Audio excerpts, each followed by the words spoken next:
First show ആരാധകരുടെ കൂടെ പിറന്നാളാണല്ലോ പ്രത്യേകിച്ച്. ഞാൻ വരണോ നിക്കണോ പോണോ? അല്ല, ഒരു ഉറപ്പ് പറയാം ആരാധകർക്ക് വേണ്ടിയിട്ട്. അപ്പൊ ഉറപ്പ് പറഞ്ഞ ചെയ്യണ്ടേ? അപ്പൊ അത് അന്ന് എന്നിട്ട് അത് ചെയ്യാൻ പറ്റിയില്ലെങ്കിൽ ഭയങ്കര മോശമല്ലേ? വരും, വരാതിരിക്കാം. നമുക്ക് ദൃശ്യത്തിലെ 1ലെയും 2ലെയും ജോർജ് കുട്ടിയെ നമുക്കറിയാമല്ലോ. അപ്പൊ അതുപോലെ 3ലേക്ക് വരുമ്പോൾ ആ കഥാപാത്രം ഓൾറെഡി ഉള്ള കഥാപാത്രമാണ്. ഞാൻ പലപ്പോഴും പറഞ്ഞ പോലെ ഈ കഥാപാത്രത്തെ മാത്രം എനിക്ക് ഇതുവരെ മനസ്സിലായിട്ടില്ല. ജോർജ് കുട്ടി എങ്ങനെയാണ് പെരുമാറുന്നത്, അയാളുടെ മനസ്സിൽ എന്താണെന്നൊക്കെ ഉള്ളത് വളരെ സ്ട്രേഞ്ച് ആയിട്ടുള്ളൊരു ക്യാരക്ടറാണ്. പലപ്പോഴും നമ്മൾ പല സിനിമകൾ ചെയ്യുമ്പം അതിലെ കഥാപാത്രത്തെ നമുക്ക് ഉൾക്കൊള്ളാൻ സാധിക്കും. പക്ഷെ ഇതുവരെ എനിക്ക് മനസ്സിലാകാത്ത, എനിക്ക് പിടിതരാത്ത ഒരാളാണ് ജോർജ് കുട്ടി. കാര്യം അയാൾക്ക് ഭയം എന്ന് പറഞ്ഞപ്പോൾ എനിക്ക് സങ്കടം വന്നു. കാര്യം ജോർജ് കുട്ടി അങ്ങനത്തെ ഒരാളല്ല. അപ്പോഴാണ് ഞാൻ ആലോചിക്കുന്നത്, ഈ നേരത്തെ പറഞ്ഞ പോലെ അയാൾക്കും ഒരു ഒരു ഒരു ഗിൽറ്റ് എന്ന് പറയുന്ന ഒരു നരകം പോലെയാണെന്നാണ് പറയുന്നത്. Guilt is like hell. അതിങ്ങനെ നിങ്ങളെ ഹോണ്ട് ചെയ്തുകൊണ്ടിരിക്കും. അയാൾ ഒരു മർഡറൊന്നും ചെയ്ത ആളല്ല, അയാളൊരു ക്രൈം കമ്മിറ്റ് ചെയ്ത ആളല്ല, അയാൾ ആ കുടുംബത്തിന് വേണ്ടി ജീവിക്കുന്ന ആളാണ്. പക്ഷെ എത്ര നാൾ അയാൾ ഇത് ഹോൾഡ് ചെയ്യും? അവരുടെ കുട്ടികളെ ക്വസ്റ്റ്യൻ ചെയ്യാൻ തുടങ്ങുന്നുണ്ട്. ഇതെന്താണ്, ഞങ്ങൾക്ക് എന്താ സംഭവിക്കേണ്ടത്?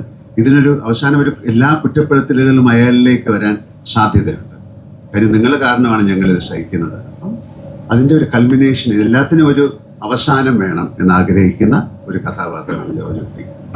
അപ്പം അങ്ങനെ ആഗ്രഹിച്ചു. അതിന് എന്താണ് സംഭവിക്കുന്നതെന്നുള്ളത് ഇപ്പം എനിക്ക് പറയാൻ പറ്റില്ല. ജോർജ് കുട്ടിക്ക് എന്താ സംഭവിച്ചു? ജോർജ് കുട്ടി ഒരു ഭീരുവല്ല. കാര്യം അയാൾക്ക് ഓൾറെഡി അയാൾക്കറിയാം എന്നായാലും ഇത് എക്സ്പെക്ട്, ഇതൊരു ലൈക്ക് ഡെത്ത് പോലെയാണ്. മരണം നമുക്ക് സംഭവിക്കുന്നറിയാം, പക്ഷെ എന്ന് സംഭവിക്കും നമുക്കറിയില്ല. പക്ഷെ അതിലൊരു ഫിയർ ഉണ്ടാവും അല്ലേ? ഞാൻ മരിച്ചു കഴിഞ്ഞാൽ എന്ത് സംഭവിക്കുന്നു? പക്ഷെ അത് അൺഅവോയ്ഡബിൾ ആയിട്ടുള്ളൊരു കാര്യമാണ്. അപ്പോൾ അത്തരത്തിലൊരു പ്രത്യേക ഫിലോസഫിയിൽ ജീവിക്കുന്ന ഒരാളായിട്ടാണ് ഞാൻ ജോർജ് കുട്ടിയെ കാണുന്നത്. അയാൾക്കറിയാം എനിക്ക് എന്തെങ്കിലും ഒരു ദിവസം ഇത് സംഭവിക്കും, പക്ഷെ എൻ്റെ കുടുംബത്തിനെ അതിൽ ഒന്നും സംഭവിക്കാതെ നോക്കേണ്ട കടമ എനിക്കുള്ളത് കൊണ്ട് I will take the blame എന്ന് പറയുന്ന ഒരു വലിയൊരു ഒരു ഫിലോസഫിക്കൽ ഒരു ചിന്തയുള്ള ഒരാളായിട്ടാണ് ജോർജ് കുട്ടി പറഞ്ഞത്. 4ാം ക്ലാസ്സുകാരൻ്റെ ബുദ്ധിയല്ല, അയാൾ ഇവോൾവ് ചെയ്യുന്നു. ആ ക്യാരക്ടർ ഈ 13 വർഷം കൊണ്ട് അയാളും ഒരു ഇവോൾവ് ചെയ്തിട്ട് വേറൊരു ഒരു ഫിലോസഫിക്കൽ തലത്തിലേക്ക് എത്തുന്നു എന്നാണ് ഞാൻ മനസ്സിലാക്കിയിട്ടുള്ളത്. കൂടുതൽ ഈ കാര്യം വേണമെങ്കിൽ ജിത്തു പറയും. ഇതിനകത്ത് ട്വിസ്റ്റ് എന്ന് പറയുന്ന വാക്ക് തന്നെ ഇതില്ല. അതാ ഞാൻ പറഞ്ഞത്, ഒരു ഫാമിലി ഡ്രാമ, അതിനകത്തേക്ക് ഒരു ക്രൈം വന്ന് ആ ഒരു സിറ്റുവേഷനകത്തൂടെ നമ്മൾ ഒരു അതിൻ്റെ ഒരു ഗതാഗതിയുടെ വളർച്ചയിൽ കുറച്ച് സംഭവവാസങ്ങൾ ഉണ്ടായത് നിങ്ങളെ സർപ്രൈസ് ചെയ്യിച്ചു. അതിനപ്പുറത്തേക്കൊരു ട്വിസ്റ്റ്. അതുപോലെ തന്നെ നിങ്ങൾ ജോർജ് കുട്ടിയുടെ ബ്രില്യൻസ് എന്ന് പറഞ്ഞ് നമ്മൾ ഒത്തിരി ആൾക്കാർ പറയുന്നുണ്ട്. ആക്ച്വലി അതൊരു ബ്രില്യൻസ് അല്ല, ഭയങ്കര റിഫ്ലെക്സ് ആക്ഷൻ ഉള്ള ഒരു ക്യാരക്ടറാണ് ജോർജ് കുട്ടി. ഇപ്പൊ ഞാനൊരു 1-2 എക്സാമ്പിൾ പറയാം. നിങ്ങൾ ഒരുപക്ഷെ ഞാൻ പല ഇന്റർവ്യൂവിൽ പറഞ്ഞു, ഒത്തിരി നിങ്ങൾക്കൊക്കെ അറിയാവുന്നതാണ് ജോർജ് കുട്ടിയുടെ ഫസ്റ്റിലെ ഒരു റിയാക്ഷൻ. റാണി ഇങ്ങനെ അതിന് 2ാം തീയതി ഓശണ്ടാകും ഞങ്ങളിവിടെ ഇല്ലായിരുന്നു പറഞ്ഞപ്പോൾ ഇങ്ങനെ പോകുന്ന ഒരു റിയാക്ഷൻ, നല്ല രീതിയിലൊരു റിയാക്ഷൻ ലൽസർ മീൻസ് ജോർജ് കുട്ടിയുടെ ഇത് നമുക്ക് കിട്ടി. ഇമ്മീഡിയറ്റ് അവിടെ നിങ്ങൾ ഇനി ശ്രദ്ധിച്ചോ, ജോർജ് കുട്ടി ഈ ബാക്കി ഡയലോഗ് നടക്കുമ്പോൾ ഈസ് വാക്കിംഗ്, ഇതിനെ എങ്ങനെ മറികടക്കും?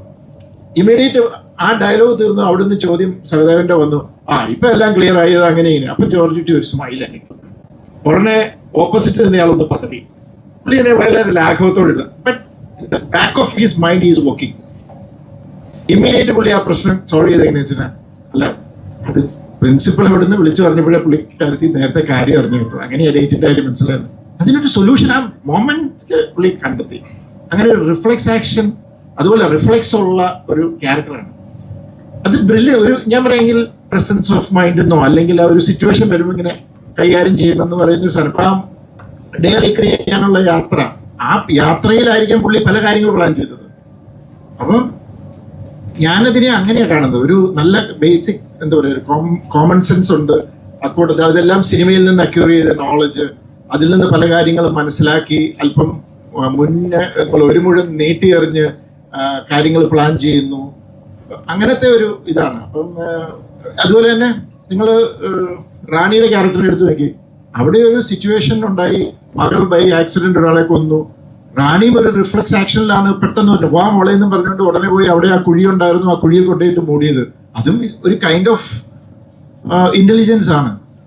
അപ്പം എല്ലാ മനുഷ്യരിലും ഉണ്ട്. ചിലരിൽ അതിൻ്റെ ഒരു എന്താ പറയുക, അതിൻ്റെ ഒരു എന്താ പറയുക, ഇത് കൂടി നിൽക്കും.